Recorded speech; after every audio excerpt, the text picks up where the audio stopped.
Hey everybody, welcome to a brand new chapter of Old Man Brad. Whether you are new to the show or returning for another chapter, thank you so much for giving me a listen.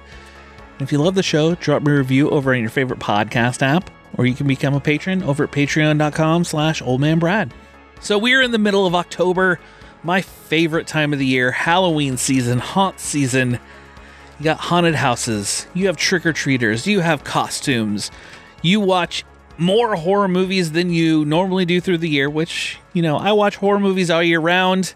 October may spike just a touch. And today's film, Haunt Season, will give you all the feels for October. It's got the fall setting. It's got the haunted house. There's a slasher. It does it all. And that's what I will be talking about this week. I will be giving some spoiler-free thoughts on Haunt Season. And I have writer-director Jake Jarvi. Sat down and chatted with him about the film, about haunted houses, about fall, about everything. I'm excited for you to hear that. But before we dive into it, if you're in the Cincinnati area, come out to Frightful Fridays on the third Friday of the month. Our October screening, which is happening the week that this episode comes out, is Trick or Treat on October 18th at 10 p.m. But if you miss our October screening, come out November 15th at 10 p.m. We will be watching Thanksgiving. Perfect movie for the Thanksgiving season. Either way, third Friday of every month, come out to the Esquire Theater and let's watch a movie together. All right, let's dive into all things Haunt Season. How long can you scream without needing like a break or something? Probably a few hours. This is Matilda. It's her first time at a haunted house. We're just a bunch of theater kids who never grew up and got real jobs. 1, 2, 3. It's fake. It's only fake if you don't believe it. It's all fantasy, right? This is all part-time and seasonal, so sometimes people just disappear. So what's your thing? I'm either gonna chase people around with a fake chainsaw, or I'm gonna chase around with a real one. Oh.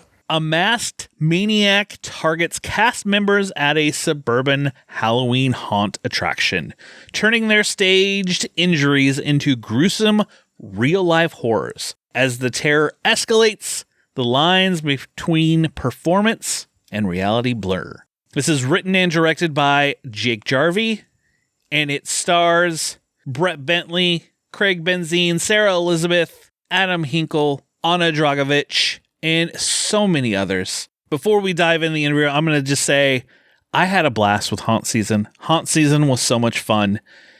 This is one of those films that will definitely get you in the right mood for the season. Perfect movie to watch during Halloween. I will kind of give you a few more thoughts on this film after my interview with Jake, but I want to dive into that interview with Jake Jarvi, and I will talk to you on the other side. My guest today has many projects from feature films to short films and TV. His new film, Haunt Season, is out everywhere right now. I want to welcome in Jake Jarvi. How are you doing today? Very, very well. Thank you so much for having me. So how did you come up with the idea for Haunt Season? Sure. Well, I love the Halloween season. I always long for it. Whenever it's not September and October, I'm just like waiting, you know? And so when this guy that I knew that had a haunted house, like a Halloween haunted house, mentioned that, you know, it'd be pretty cool to shoot a movie in there, I was like, you know what? You're right, it would be. And so I wrote one. And a couple years later then, or just like a year later, we had raised the money and we were shooting it. You said someone, you know, had a haunted house in what kind of influenced you besides that to be like, hey, you know what? Let's write a haunted house movie. Well, sure. So like I just love the season itself. And so a haunted house, a Halloween haunt has everything that you want to look at in a Halloween movie, you know? It's got all the makeup, it's got all the costumes, it's got the environments, it just feels like Halloween. You turn your camera, you point at it, looks like Halloween. Yeah. I really wanted to capture the feel of that place and the energy of all those actors and the vibe that they just kind of like, they create like a really, really wild, energetic vibe. And behind the scenes too, like I would go back in the behind the scenes area of like the locker room of Steve's haunted house, and just kind of like the actors are all very quiet and unassuming and chatting and friendly. And then as soon as you unleash them in that place, they go wild. And it's just such a fun dynamic to see. In shooting in an area like that, did you find any challenges or find it challenging at all filming within, confines, I guess you could say? Absolutely. I actually wanted to shoot the movie in kind of that anamorphic, like John Carpenter's Halloween look, that really like wide screen, like letterbox top and bottom. But once we got into the actual hallways of the haunt, and each room, there's so many rooms in the Realm of Terror haunted house where we shot. It's in Round Lake Beach, Illinois. Everybody should go check it out. If you're in like the northern Illinois area by Chicago, go to Realm of Terror. But there's so many rooms in there, and they're all so tiny because you're just getting from like one actor here, one actor there, one environment, like one gnarly environment to the next. And it was impossible to, even with our widest lens, to keep that anamorphic look. We needed the vertical space of the 16:9 frame in order to get as much of the haunted house in view as we wanted to. You had to adjust that way. And you saying that those rooms were, you had these small rooms, many different rooms. Did you find it challenging to be like, we were supposed to have multiple people in this scene, but you're all not going to fit in here with the rest of the stuff? There was a couple of scenes that did kind of need to change what was going to happen within them. I did choose some of the larger rooms to focus on in the movie, like, because there's probably like, oh my gosh, we show probably like a fifth of the rooms in the haunted house because we had to light each of them with the movie lights instead of with the haunt lights. And so that the time that took, like, I only really designed for like, I don't know, 6 or 7 like main rooms to focus on inside the haunted house. And then we see all the queue line and everything outside, the fun like courtyard space with like the fairground atmosphere and everything. So I chose the larger rooms to start with, but there were a couple of actions that we just could not pull off in the tight space. But we were really lucky. We had a lot of like really friendly people come out to be our like haunt patrons and everything. And like everybody was very patient and very calm as we like took our time trying to scare the living daylights out of them. And the cast that you had, I mean, it's a very young cast, a bunch of, younger actors. You said that they were very energetic, and once you hit action, they could turn it on. With that, did you find it just igniting you too? Like every day they'd bring that energy for you? Absolutely. Like the actors in this movie turned out so amazing. We just cast them from like the local Chicago area. And it was just kind of like an open, like, here's our haunted house movie. Here's all the actors we're looking for. And a lot of them, like some of them were still in acting school, like they're still in college. Some of them were actually from the haunt community. Some of them, like they came from everywhere. But a lot of them were like from the Chicago theater scene and kind of like improv scene, comedy scene, stuff like that.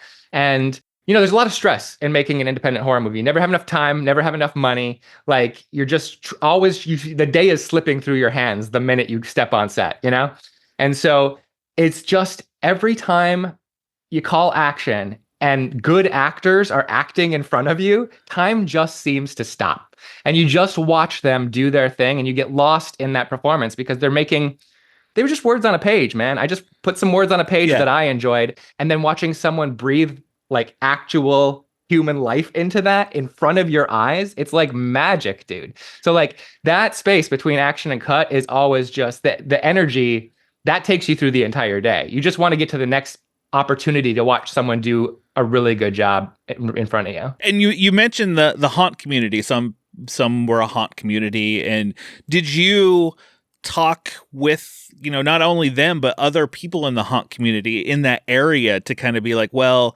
if there were things that you needed to figure out how it works or how they do their thing? Yeah, I actually in the writing of the movie, I just kind of imagined what I thought would be a fun thing for a haunted house to do. I hadn't actually been through too many. Universal Horror Nights, of course, but like smaller, like local haunts, I hadn't been to a ton.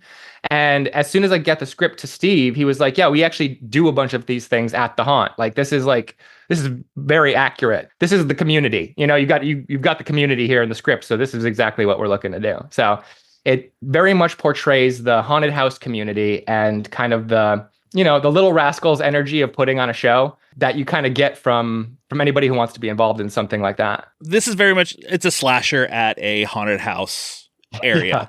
And, typical slashers, I mean, you have films like Haunt, Hellfest, and other said movies, and it's usually like a mass killer or masked killers. You kind of change it up just a bit where it's not just one mask. You're playing with what you have there, which I love. Can you speak a little bit to, was that the original idea? Or did that kind of come as we went? We were like, you know what? How about we change the mask? Well, I'd seen all those movies. I saw Haunt. I loved Haunt. I really enjoyed Hellfest.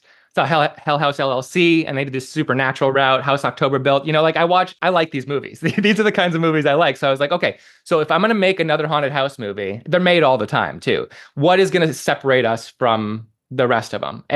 Let's make it as the killer can just be in any of the costumes from the haunted house. Not committed to just one look. They can switch it up. And let's have all the costumes of the haunted house reflect different aspects or iconography of Halloween. Get the jack-o'-lantern mask, you get the scarecrow mask, you get the skeleton mask, you get the spiky head guy mask. You just it's got to all be like Halloween is hunting you, Okay. That's what's happening in this one. And then also let's have the cast of the haunted house be the slasher victims instead of the people visiting the haunted house.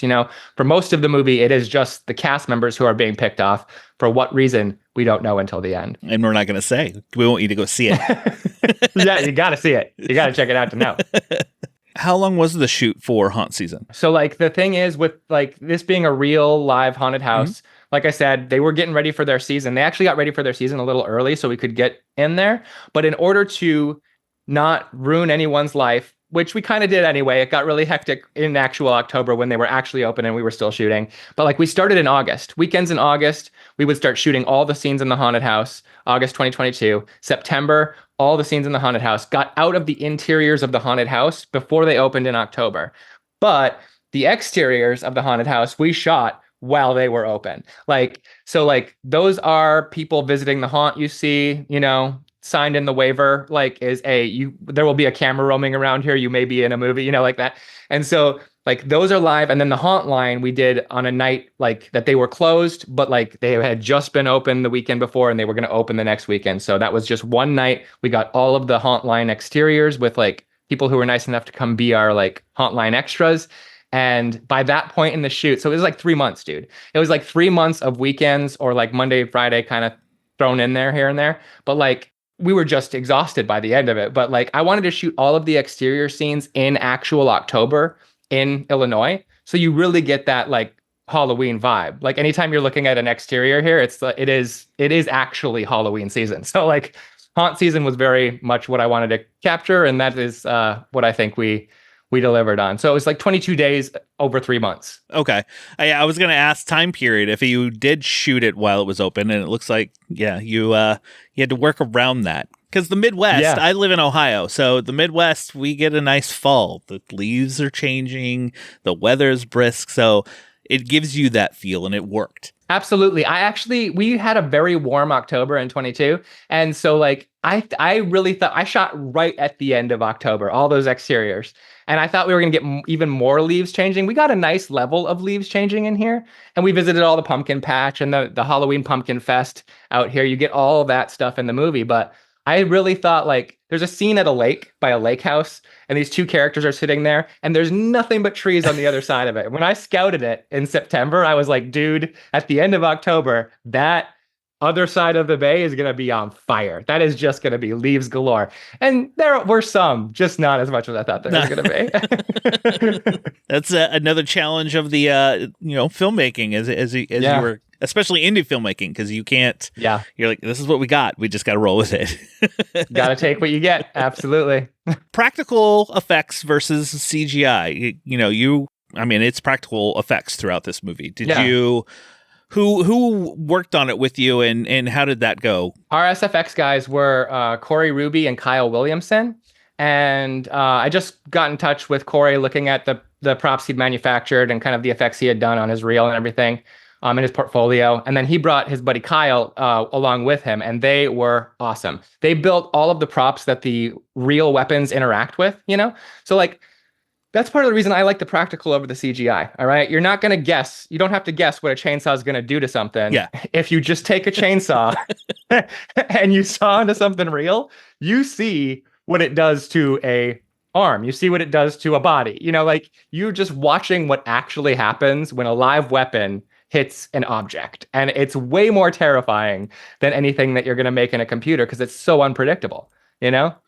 So that's why, I mean, practical is always the best for me because it feels so tactile, It just you can kind of see that, I don't know, something about CG always, even the best CG, it always just kind of feels like a little light, Yeah. And when you have an actual practical effect in a movie, you actually feel it, and the actors who are acting with it really, really feel it. Like it's way easier to act a practical effect.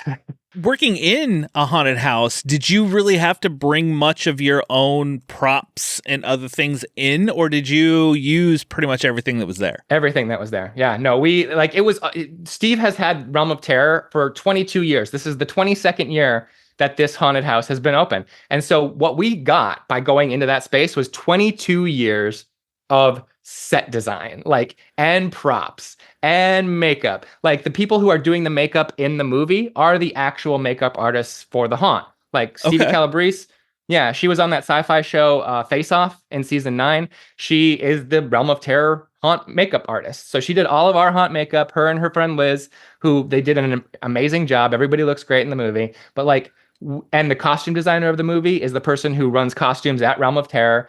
I just went into Steve's world and I was like, I want the authenticity of your lives. And I want you to just put it in this movie. And that's why everything looks so authentic, because it is. It is Realm of Terror and the behind the scenes of Realm of Terror. I mean, that had to help you out a ton to be like, hey, we don't have to bring in truckloads of props and build sets and everything else. Dude, production value like crazy.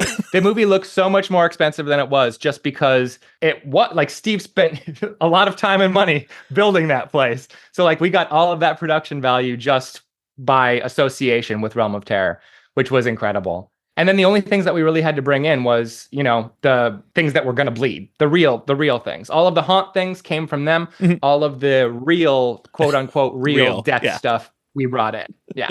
Let me ask you, for you, is there a future with haunt season? Could we see more haunt season or haunt films from you possibly? Right. No, I mean, I love how the movie turned out. I love the idea of keeping it going. I can see quite a few paths for what other haunt seasons would be.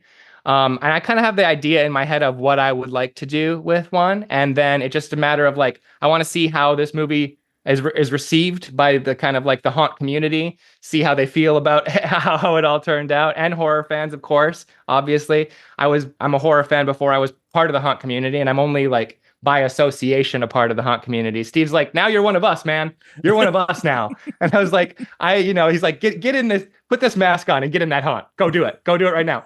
and I'm like, I don't know, man. I'm not I'm actually going there tonight. I'm going to Realms open this year. I'm going tonight with my camera. I walk through and I also film their your rap video. So everybody can see, all the actors can see themselves in the haunt at the end of the season. So that's just something Steve and I became buddies doing this. And so now we just, when there's an opportunity to help each other out, we just take it. Awesome. That's so awesome.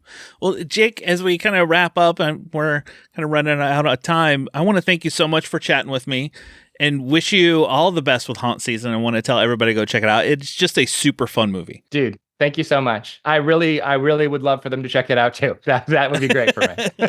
Yeah, before I let you go, I always like to ask everyone that I bring on, what are some movies, horror movies, that influence you that might not be those typical ones people, mention? People will say Halloween and, those typical ones. Is there one out there a diamond in the rough? You're like, have you seen this one? You need to check this one out. Well, so I did a list, I had a blog forever ago, and I did a Halloween horror movies list of movies that were great seasonal movies, whether or not they were horror, movies that really put you in the Halloween spirit. And I kind of really drew on those when making this movie. So there's a movie called, obviously everybody knows Donnie Darko. Great Halloween movie, not a horror movie. The vibes of that movie are immaculate. And I tried to kind of put some of that spirit in this movie. movie called The Guest. You know The Guest? Yes. Yeah. So more of like a indie action movie, kind of sci-fi, but also set at Halloween, has a great Halloween haunt at the end of it. Like the vibes, once again, those synth vibes in there. Like I really try to get some of the awesome Adam Wingard synth feel into haunt season as well. And then there is a really gooey, wild movie from Italy called Cemetery Man. Yep, I know it. And we're Della Morte Dell'Amore. Yeah. Yeah. And it just actually got I think it just got a new Blu-ray too. Yeah, because it year. had only been DVD since the 90s. I still have that original DVD, but yeah. Me too, dude. Me too. Yeah. I remember checking it out on VHS the first time, like when I was 16, and I was like, dude, I can't, like you pick it up just at a video store and you're like, what is happening? But like everything about that guy's cemetery and kind of the like wacky like spiderweb covered vibes of that thing is part of like kind of part of the haunt community that we try to, that energy is something we kind of try to get in the haunt community in this movie. Again, thank you, Jake, for talking to me, and all the best with haunt season, and go watch it, people. Go watch it. I appreciate it, man. I want to thank Jake so much again for chatting with me. Had such a blast chatting with him about all things haunted houses and the movie and everything. Like I said before, haunt season will get you in the perfect mood for the season. It gives you that feeling of fall. You have, everything, the fall setting, the haunted house setting gets you in the mood for October, Spooktober, the whole thing. And then you have a slasher set in this place. It was just a fun ride. And haunt season is one of those, you could watch it with movies like Haunt, Hellfest, Hell House LLC, all of those like haunted house-esque films, double features. You can have yourself a whole haunted house night. Throw this one on with it. I highly recommend Haunt Season. It was so much fun. There was so much creativity in this because you are taking that haunted house, and it was filmed at an actual haunted house, like I said in the interview, with all these little rooms and all these different scenes. For anyone who's ever been to a haunted house would know kind of how they set it up and how this goes. So seeing this, and you have a slasher in there killing people, and you don't know what's real, what's not, how far are they going with this kind of thing? Because most of the time, these are pretty realistic haunts and effects and everything else anymore, that putting a slasher in this setting was kind of perfect. And overall, like, there are some very creative kills. I loved each different mask that the killer put on through it, leading up to this kind of a twist of it's a whodunit. Who is killing all these stage performers, these haunt performers throughout the film? And you get to the end and you're just like, oh my gosh, I just had a fun time. And that's exactly what it is. You just have a fun time, enjoy the season. And in my mind, I was saying a double feature with another haunted house. I think a perfect double feature with this would be another film from Epic Pictures. This comes out, Haunt Season came out from Epic Pictures, but another film that they had earlier this year, Last Night at Terrace Lanes. A part in this movie towards the end, you're in a bowling alley, and then you put on Terrace Lanes right after that. And to me, that would just make a perfect double feature of these two together and just have yourself a fun night. So there you go. You heard it from Old Man Brad. Watch Haunt Season and Last Night at Terrace Lanes back to back, and I think it would just be a fun night. Usually I give another recommendation for something to watch at home. There it is. Last Night at Terrace Lanes. I think I've recommended it before, but I think these two movies go so well together that I'm just going to recommend it.